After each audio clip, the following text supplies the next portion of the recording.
Leo, baby, listen to Mama. The floorboard under your cot, the one that creaks and... This you, Annette?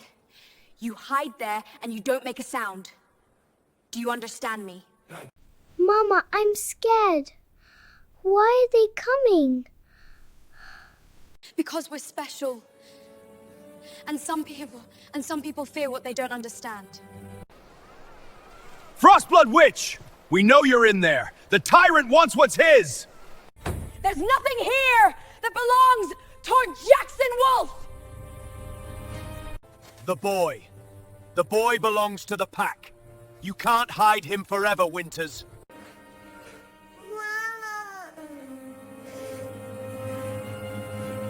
Go.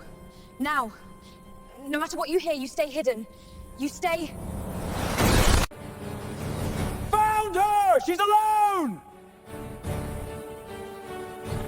You can't escape. Let go of me! Not until you listen. I won't! You're hurting me! Found her! She's alone! Let go of me! She's alone! Come on! Search every corner. Find the book! Run, Leo! Run! You are my captive. You will not escape. Let me go! I won't be your prisoner! You have no choice. Stop! Stop! What in the hell? Did you see that? Doesn't matter. I'll track the run through the snow. Oh, baby's just a child. Mama! Mama's not moving! Someone! Anyone! They're hurting my mom! What is this? Please, they're hurting my mom, please! Show me. Where is she? Where is she? Where is she? Before we dive deeper into this frozen nightmare, I need you to do something for me. If this hook grabbed you by the throat, if you felt that pup's desperation, then the algorithm needs to know. Here's the truth. YouTube doesn't care about the hours I pour into writing these stories. It cares about you. It watches what you do. So if you want to see how Ethan Blackwood tears through Jackson's men like a blizzard of vengeance, if you want to know whether Savannah survives, then you need to take 3 seconds right now. Hit that like button. Drop a comment, even just one word. More, or wow, or damn, it all counts. Share this with someone who loves supernatural romance. That's not me begging. That's me explaining how this game works. You want Chapter 1? Then show the algorithm this story deserves to be seen. The fate of Judy's romance library is literally in your hands. Now, let's continue. The silence of the tundra didn't break. It shattered under the weight of iron boots and the smell of spilled mercury. The ever-winter woods, a sanctuary of frost-laden pines and crystalline stillness, had become a graveyard before the moon could rise. Savannah Winters lay sprawled in the crimson snow, her auburn hair a dark halo against the white. Her fingers clawed uselessly toward the tree line where her son had disappeared, leaving tiny paw prints that the blizzard was already beginning to erase. Every breath was a knife in her lungs, every heartbeat a countdown she could hear slowing in her ears. She had known this day would come. The Frostblood lineage had always been hunted. Spirit weavers were too valuable, too dangerous, too cursed to be allowed to live in peace. But she had dared to hope. She had dared to believe that love could be a stronger shield than isolation. She had been wrong. A mile away, through the screaming wind and the stabbing cold, a tiny wolf pup stumbled through drifts taller than his small body. His fur, barely formed, was matted with snow and terror. His shift had been instinctive, premature, a child's desperate attempt to become something fast enough to run, small enough to hide. But Leo Winters was neither fast nor hidden. He was dying, and he knew it. Then he saw the cloak. It was massive, black as midnight, trimmed with the silver fur of ancient wolves. It moved through the storm like a shadow with purpose, and beneath it walked a man whose very presence seemed to freeze the air further. Alpha King Ethan Blackwood was returning from a border patrol, his face carved from the same stone as the obsidian peak he ruled. They said his heart had frozen years ago. They said he felt nothing, wanted nothing, protected his people with the cold efficiency of a glacier crushing everything in its path. They said he had never smiled, never wept, never loved.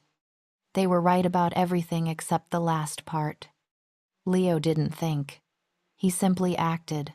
Tiny teeth sank into the edge of that black cloak, and the mental voice that erupted from the pup's mind was raw, broken, and impossible to ignore. "They're hurting my mom." Ethan Blackwood stopped. For the first time in 7 years, something stirred in the wasteland of his chest. His eyes storm gray and lifeless moments before ignited with a blue so bright it turned the snow around him to sapphire. The ancient sight, a power thought lost to his bloodline, roared to life like a furnace stoked after centuries of cold ash. He looked down at the pup. He looked into the distance, toward the cottage where dark shapes moved against firelight. He looked at the blood on the snow that led back to a woman who was still barely breathing. And Ethan Blackwood made a choice.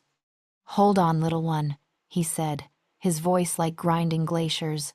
"I'm going to show them what fury looks like when the frozen finally thaw." The pup's teeth tightened on the cloak. The king began to run. And in the cottage where Savannah Winters lay dying, Jackson's marauders would soon learn that some mistakes don't get second chances. Chapter 1. The Blue-Eyed Fury.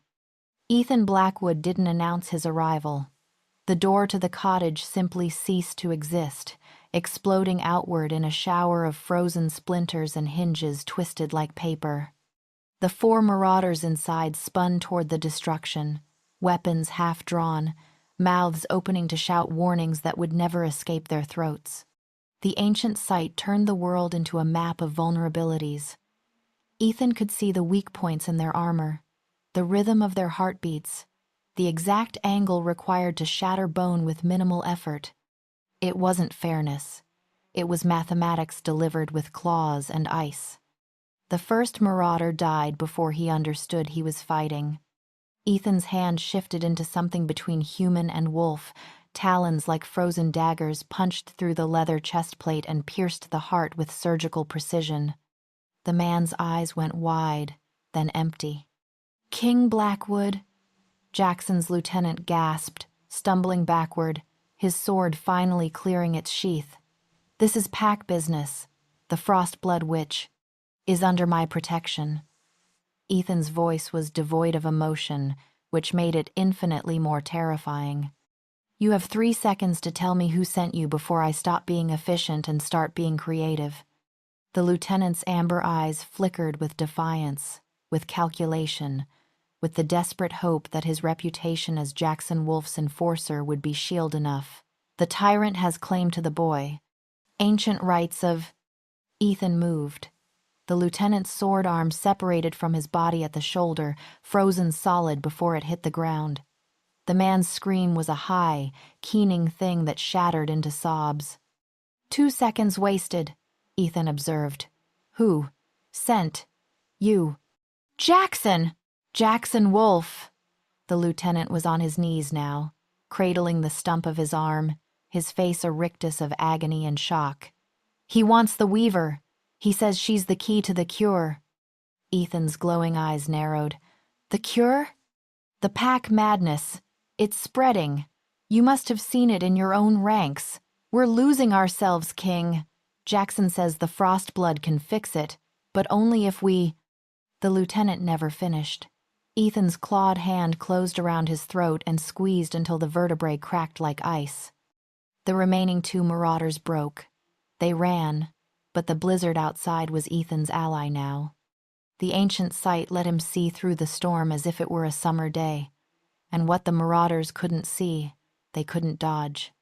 One fell with frost creeping through his veins, his blood crystallizing from the inside out. The other made it almost 20 yards before a spear of ice conjured from the moisture in the air itself impaled him to a pine tree. Silence returned to the Everwinter woods. Ethan stood in the center of the carnage, breathing evenly, his eyes still burning with that unnatural blue. The ancient sight was demanding more. It wanted to hunt Jackson Wolf. It wanted to burn his entire operation to the ground. But then he heard it. A whimper. Weak. Fading. Savannah. Ethan crossed the distance to where she lay in 3 strides. Up close, she was even worse than he'd feared. The wound in her side was deep, jagged, the kind of thing that killed slowly if you were unlucky. Her skin was ashen, her lips blue, but her eyes deep green, the color of winter pine needles, were open and aware. "My son," she whispered. The words cost her blood. It bubbled at the corner of her mouth. "Please, he's just a boy. He didn't ask for this." Ethan knelt. The pup, Leo, was still clinging to his cloak, shivering so hard his small body blurred. "Your son is safe. You have my word." "Your word." A bitter smile ghosted across her face. "The king with the frozen heart. I've heard the stories." "Then you know I keep my promises." Ethan slid one arm beneath her shoulders, the other under her knees. She weighed almost nothing. "You're a spirit weaver." It wasn't a question. Savannah's eyes widened, fear and recognition warring in their depths. "How did you—" "The lieutenant. He mentioned a cure. The pack madness." Ethan began walking toward the tree line, toward where his horse waited, trained to stand in any storm. "You're the cure, aren't you?" "I'm the curse," Savannah corrected, her voice barely audible over the wind. "Everyone who gets close to me suffers. My husband, my family, now my son." "Not tonight." Ethan's grip tightened, careful not to jostle her wound. "Tonight you survive, and tomorrow you tell me everything about Jackson Wolf's war." Savannah tried to protest, tried to push away, but her strength was gone. As unconsciousness pulled her under, she heard the king's voice one last time, colder than the ice around them and twice as unyielding. "I don't lose what's mine, and you, Weaver, just became very, very mine." The last thing she saw before darkness claimed her was the tiny pup, her Leo, nestled against the king's chest, finally warm. Chapter 2. The Obsidian Sanctuary. Savannah woke to warmth, which was her first clue that she was either dead or in serious trouble. The second clue was the ceiling. It was carved from black stone, veined with silver like lightning frozen mid-strike, and it soared at least 30 feet above her head. Tapestries depicting battles between massive wolves hung on the walls, and a fireplace large enough to roast an ox crackled with flames that gave off heat but no smoke. The obsidian peak. She was in the Alpha King's fortress. Panic surged. Savannah tried to sit up and immediately regretted it. The wound in her side screamed, but it was a distant scream, muffled by whatever alchemical miracle the king's healers had poured into her. Bandages wrapped her torso, clean and white and smelling faintly of silver leaf. "Don't move." The voice came from the shadows near the window. Ethan Blackwood stepped into the firelight, and Savannah's breath caught. Without the storm and the blood, he was striking. Tall, broad-shouldered, with dark hair that fell just past his collar and those eyes currently gray, not glowing that seemed to catalog everything about her in a single glance. "You lost enough blood to kill a bear. The fact that you're awake at all is testament to your lineage. Where's Leo?" The question came out sharp, desperate. "With the nursemaids, eating his weight in venison and being spoiled by my entire staff. A ghost of something amusement? Fondness?" Flickered across Ethan's face. "He refused to leave your side until I promised him you'd be alive when he returned. He's spirited." "He's 5, Savannah said flatly. "And he shifted for the first time tonight because men were trying to kill us. So forgive me if spirited doesn't quite cover it." Ethan crossed the room and sat in the chair beside her bed. It was a careful, measured movement, as if he were conscious of how much space he took up. "Jackson Wolf, tell me about him." Savannah's jaw tightened. "No, That wasn't a request. I don't care. She met his gaze, refusing to flinch.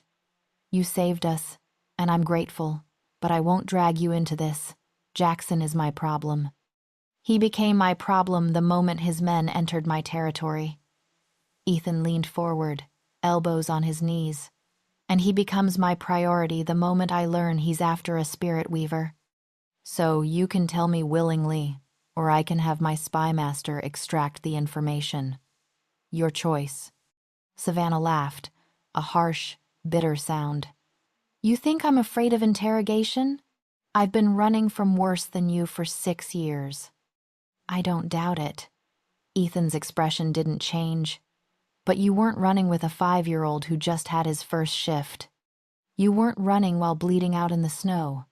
And you weren't running from someone who has the resources of 12 packs and a fortress that has never fallen. He paused. You're not running anymore, Savannah Winters. You're here, so talk. The use of her name, so casual and yet so deliberate, made something in her chest tighten. She looked away, toward the fire. Jackson Wolf believes the only way to save our species is through the cull. He systematically hunts down anyone with weak bloodlines and eliminates them. He thinks he's purifying the packs. And you? I'm Frostblood. We're spirit weavers. We can connect to the pack bond, see its threads, mend its fractures. It's a gift that's been dying out for generations. Savannah's hand drifted to her bandaged side. Jackson thinks if he can control a weaver, he can control the entire species. Force loyalty, erase dissent, build his perfect, obedient army. Ethan was silent for a long moment. When he spoke, his voice was quieter. The pack madness. It's real, isn't it? Savannah nodded slowly. It started small. Wolves losing control during the shift, forgetting their human selves. But it's accelerating. The bond is fracturing, and when it breaks completely... She trailed off, the implication hanging heavy in the air. We become monsters, Ethan finished. True monsters. Yes. He stood, pacing to the window. Outside, the obsidian peak stretched into the clouds, a fortress of black stone and eternal winter. Can you fix it? The bond? I don't know. Savannah's voice cracked.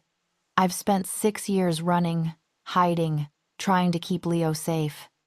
I've never tried to weave for more than 1 or 2 people at a time, and even that nearly killed me. What you're asking... I'm not asking, Ethan said, turning back to her. His eyes were hard, but there was something beneath the hardness, something almost like fear. I'm telling you what's at stake. In 3 days... I'm hosting a summit with the Northern Packs. If the madness spreads to them, if they lose control during the gathering, we'll have a war that makes Jackson Wolf's cull look like a mercy. Savannah felt the weight of it settle on her shoulders, familiar and crushing. You want me to save them. I want you to try. Ethan's gaze held hers.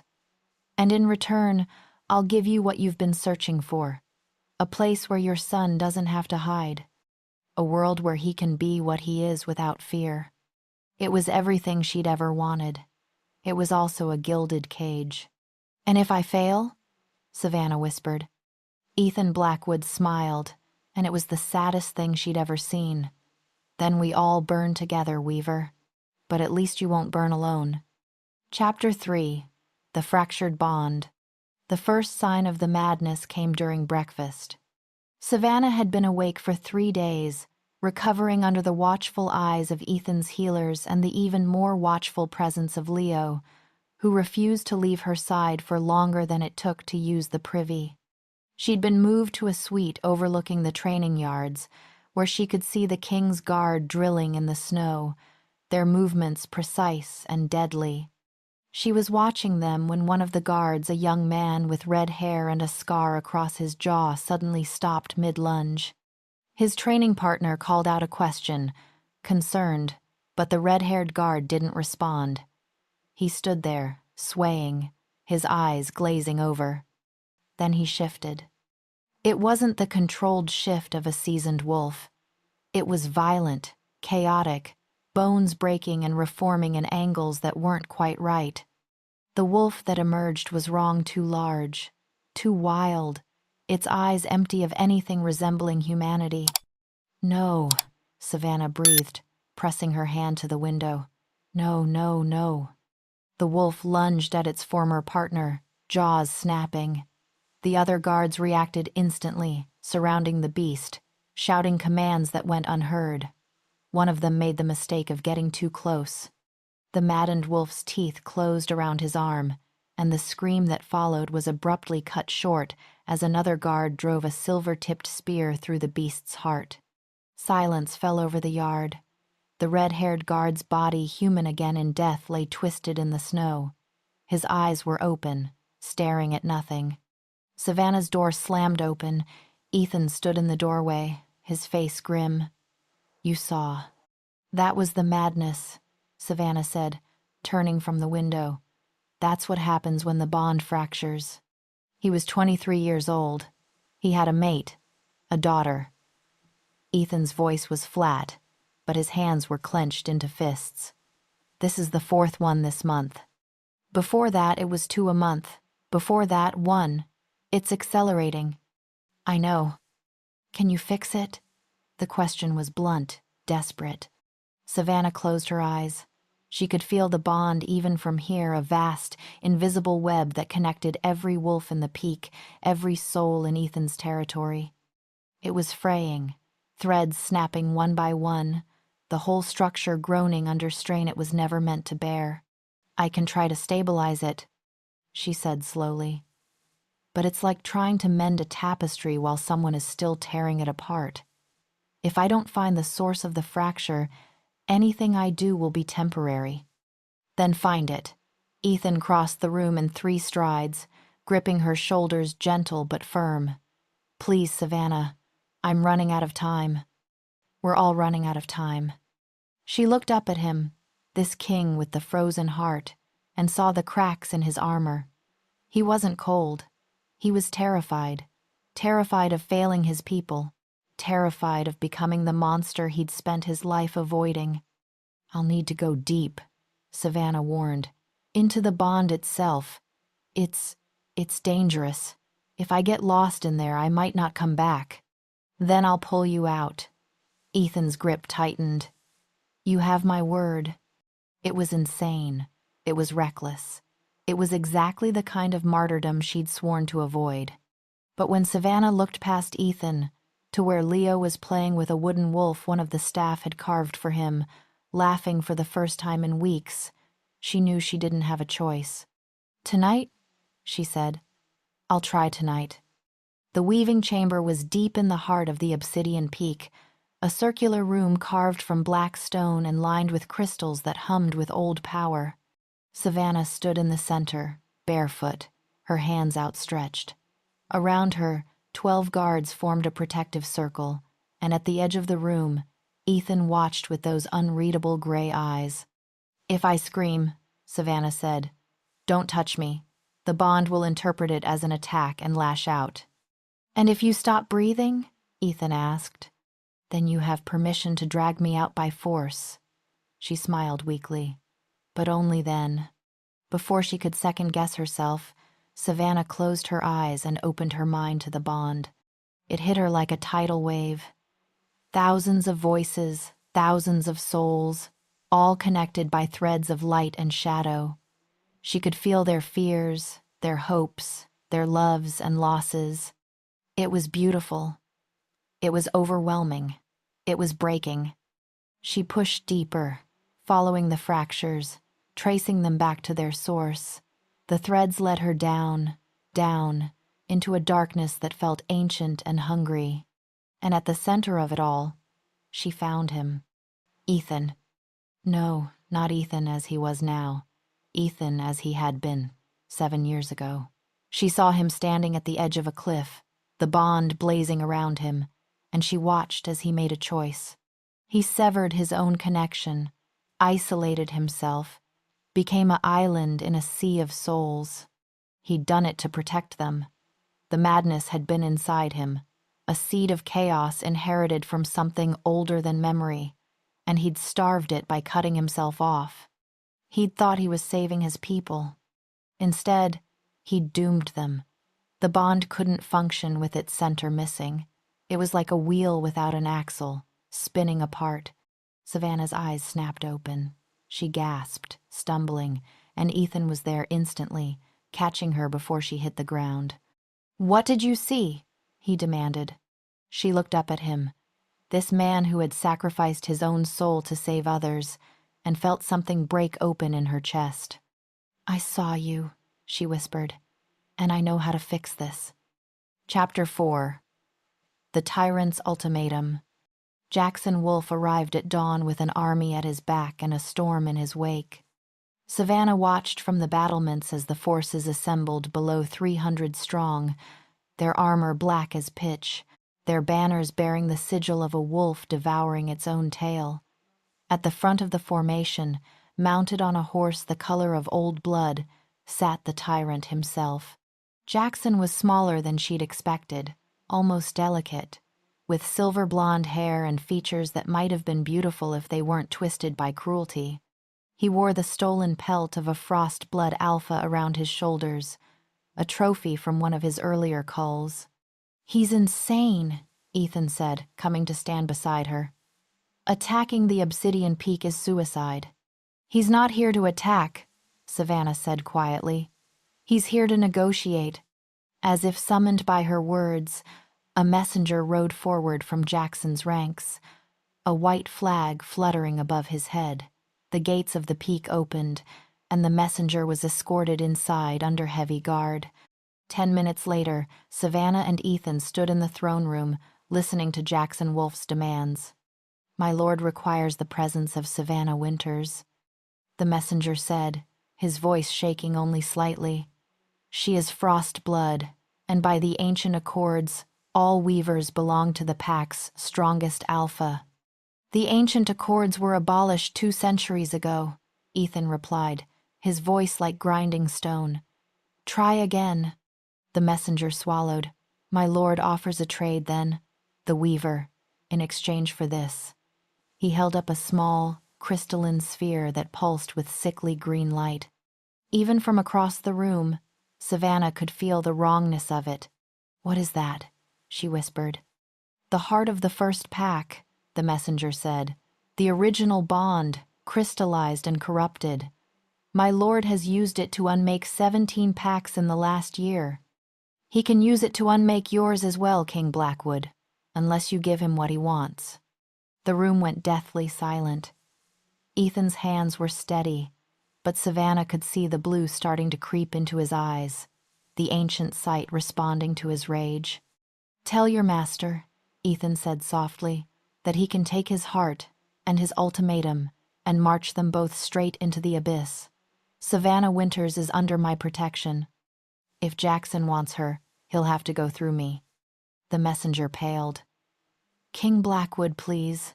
My lord has the power to—" "I know exactly what your lord has the power to do."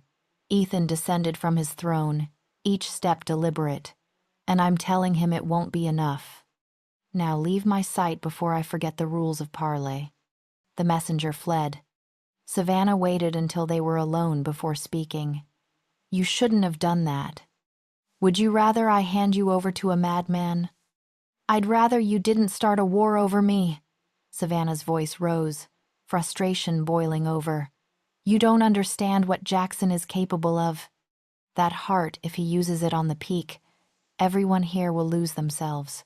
Your guards, your staff, Leo. Then we make sure he never gets the chance to use it." Ethan turned to face her fully. "You said you know how to fix the bond. So fix it. Make us stronger than whatever weapon Jackson brings." "It's not that simple." "Then make it simple." For the first time since she'd met him, Ethan raised his voice. "I am trying to save my people, Savannah. I am trying to give you the safe world you want for your son, but I can't do any of that if you won't trust me enough to let me help you." The words hung in the air between them, raw and honest. Savannah felt tears prick her eyes, felt the weight of 6 years of running and hiding and bleeding crash down on her all at once. "You want to help?" she said, her voice breaking. "Then reconnect yourself to the bond. Whatever you did 7 years ago, whatever you sacrificed, undo it. Because without you at the center, I can't weave anything strong enough to withstand what's coming." Ethan went very still. "If I reconnect, the madness that's inside me will spread." "Or," Savannah said, stepping closer, "you'll finally understand that the madness was never inside you. It was the isolation. You starved yourself to save others, but all you did was starve the bond itself." His eyes searched hers, looking for lies, for false hope. "You're certain?" "No," Savannah admitted, "but I'm willing to bet everything on it. Are you?" Ethan Blackwood, the king with the frozen heart, the man who had stood alone for 7 years, finally smiled. It was small, fragile, but real. "For my people," he said. "For your son. For you. Yes." Chapter 5. The Song of the Aurora. Jackson Wolf didn't wait for dawn. He attacked during the lunar eclipse, when the bond was at its weakest and the madness was at its strongest. The corrupted heart pulsed in his hand as he stood beyond the peak's walls, chanting words in a language dead for millennia. The green light spread like poison, seeping through stone, sliding under doorways, creeping into the minds of every wolf inside the fortress.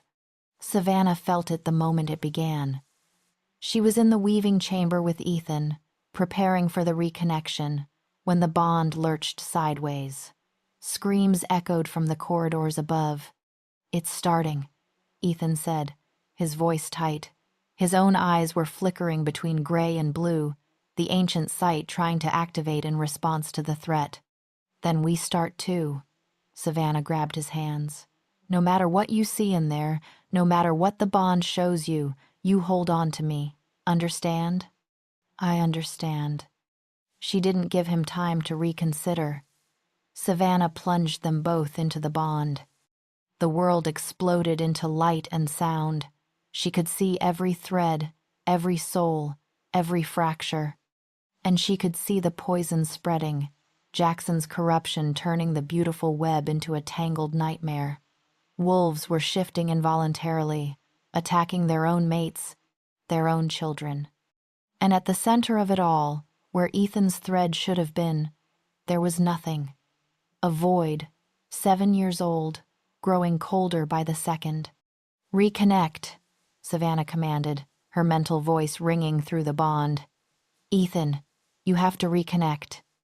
If I do, I'll contaminate them all." His fear was a living thing, a beast with teeth. "You'll save them all."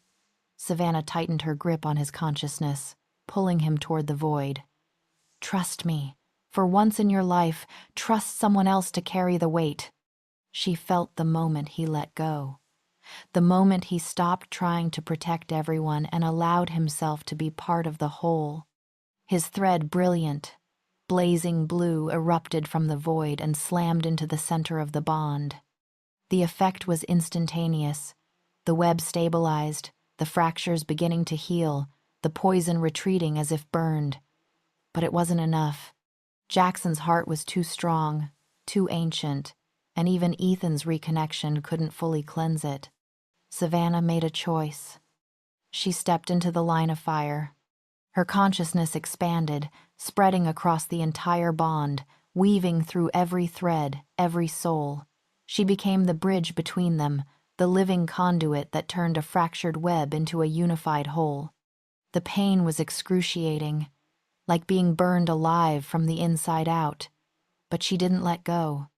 Instead, she began to sing. It wasn't a song with words. It was older than language, a melody that spoke directly to the soul. It was the lullaby her mother had sung to her. It was the first laugh Leo had ever made. It was the warmth of Ethan's hand in hers, and the crackling of the fire in the hearth, and every moment of love she'd ever known, distilled into pure sound. The aurora erupted from the obsidian peak, visible for 100 miles. It was silver and blue and green, a curtain of light that spread across the sky and then dove down, down, into every heart, every mind, every wolf in the territory. Jackson's corruption shattered. The heart in his hand cracked, then exploded, and the tyrant screamed as the backlash tore through him. He fell to his knees, his army collapsing around him, every wolf reconnecting to their humanity in a rush of overwhelming emotion. In the weaving chamber, Savannah collapsed. Ethan caught her, pulling her against his chest, his own eyes streaming with tears he'd thought he'd forgotten how to shed. "You did it," he whispered, his voice broken with awe and relief. "You saved us." Savannah smiled, exhausted, and looked up at the man who had stopped being a king and started being human again. "We saved us, together." Outside, the eclipse began to fade, giving way to the first light of dawn. Chapter 6. The Dawn of the Spirit Queen. The battlefield was silent except for the sound of weeping. Jackson Wolf knelt in the snow, his hands empty, his army scattered around him like broken dolls. The corrupted heart had shattered, taking with it every dark ritual, every forced loyalty, every thread of control he'd woven over the past decade. What remained was a man, just a man, staring at the blood on his hands, and finally understanding what he'd become. Savannah stood at the gates of the obsidian peak, Ethan beside her, Leo clutching her hand. She could feel the bond humming beneath her skin, no longer fractured but whole, vibrant, alive with the collective consciousness of thousands of souls finally at peace. The aurora still shimmered faintly overhead, a reminder of what she'd done, what she'd become. "Kill me," Jackson said, his voice hoarse. He didn't look up, didn't try to flee. "I deserve nothing less." Ethan's hand went to the sword at his hip, and Savannah felt the ancient sight flare in his eyes, that cold, calculating power that could end the tyrant with surgical precision. But she placed her hand on his arm, gentle but firm. "No," she said quietly. "He murdered hundreds," Ethan said, his voice low and dangerous. "He corrupted the bond. He tried to enslave our entire species." "I know." Savannah stepped forward, walking toward Jackson across the blood-stained snow. Behind her, she heard Ethan curse under his breath, but he didn't stop her. He was learning to trust her judgment, learning that strength sometimes meant staying your hand instead of drawing your blade. She stood before Jackson Wolf, this man who had hunted her for 6 years, who had nearly killed her son, who had turned the gift of the frost blood into a weapon. Up close, she could see the fractures in his soul, the deep, infected wound where his own connection to the bond had been severed decades ago. "You were maddened," Savannah said. "It wasn't a question." Jackson's laugh was bitter, broken. "I was 8 years old. My father said I was too weak to lead, that the madness would make me strong. Instead, it made me this." He finally looked up at her, his eyes red-rimmed and ancient with suffering. "I thought if I could control it, if I could force others to submit the way I'd been forced, I could end the suffering. I thought the cull was mercy." "It was genocide," Savannah said flatly. "I know." His voice cracked. "I know that now. The bond, when you reconnected it, when you sang that song, I felt everything, every life I'd taken, every family I'd destroyed. Every child who died screaming because I told myself it was for the greater good." Tears carved tracks through the grime on his face. "So please, end it. I'm begging you." Savannah knelt in the snow, bringing herself to eye level with the broken tyrant. "No." Jackson's eyes widened with something like horror. You can't leave me like this. Not with this weight." "I'm not leaving you with anything," Savannah said. "I'm giving you a choice." She reached out and placed her hand over his heart. "Through the bond, She could feel the twisted snarl of his connection, a lifetime of abuse and isolation and self-inflicted torture. You can die here, today, and let your story end as a cautionary tale, or you can live. You can feel every moment of guilt, every ounce of remorse, and you can spend the rest of your existence trying to repair even a fraction of what you've broken. That's not mercy, Jackson whispered. That's cruelty. That's accountability, Savannah corrected, and it's the only way forward for any of us. She began to weave. Her power flowed through Jackson's fractured thread, not fixing it. Some things were too broken to be fully healed, but stabilizing it, giving him back his connection to the whole. He gasped as the bond flooded into him, as he felt the weight of every soul he damaged, every life that still bore his scars. Feel them, Savannah said softly. Feel what you've done, and then decide who you want to be now that you can't hide from the truth. She stood and walked back to Ethan, leaving Jackson kneeling in the snow, sobbing openly as the full weight of his crimes crashed down on him. Some of Ethan's guards moved forward, weapons ready, but Ethan held up a hand. "Let him choose," he said, his voice carrying across the battlefield. "And let it be known, the Obsidian Peak no longer rules through fear. We rule through connection. Anyone who wants to join us, truly join us, is welcome. Anyone who wants to leave can do so without pursuit. But if you raise your hand against the innocent, if you spread the madness instead of fighting it, the consequences will be absolute." One by one, Jackson's former soldiers began to kneel, not in submission, but in recognition. They'd felt the bond too. They'd felt what it meant to be whole again, and they were choosing to stay. Over the next 3 days, the Obsidian Peak transformed. Savannah established the first Weaver's Circle, training 12 volunteers to help maintain the bond across the Northern Territories. It was exhausting work, but she was no longer doing it alone. Ethan had reconnected, yes, but so had dozens of others who had isolated themselves over the years, believing their madness made them dangerous.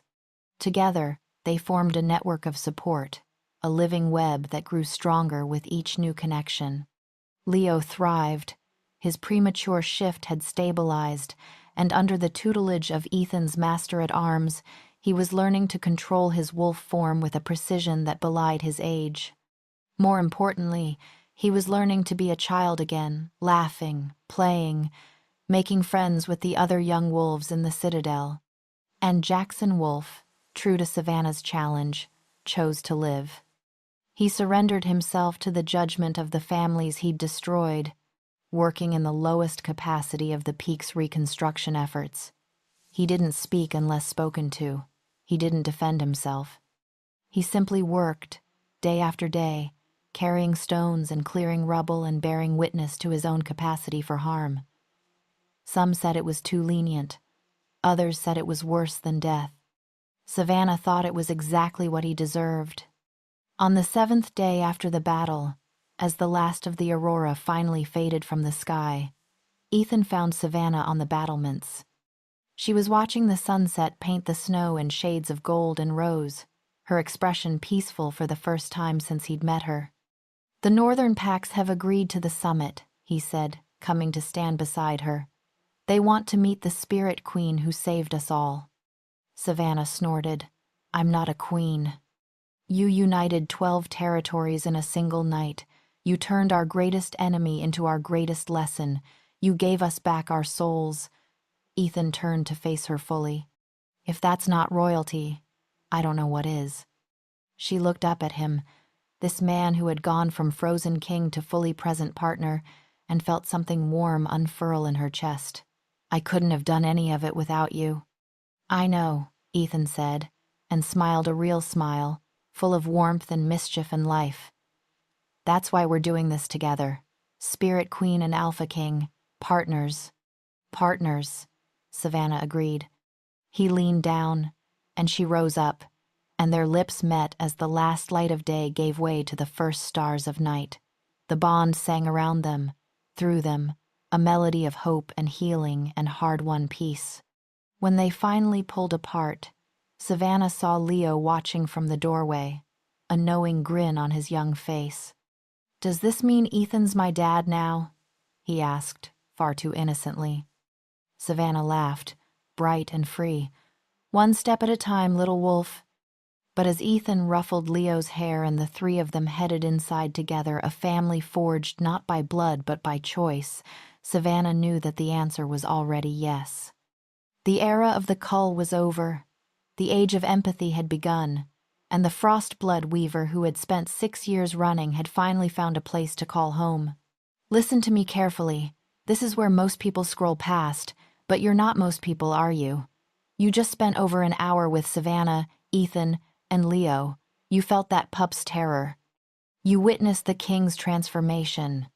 You watched a mother become a queen not through birthright, but through sheer, relentless courage. So here's what happens next, and I need you to actually hear this. YouTube's algorithm is not your friend. It doesn't care that this story made you feel something. It doesn't care that you stayed until the end. The only thing it cares about is engagement metrics. Likes, comments, shares, watch time. And right now, there are 100 stories just like this one dying in obscurity because people listen, feel, and then vanish without leaving a trace. Don't let this be one of them.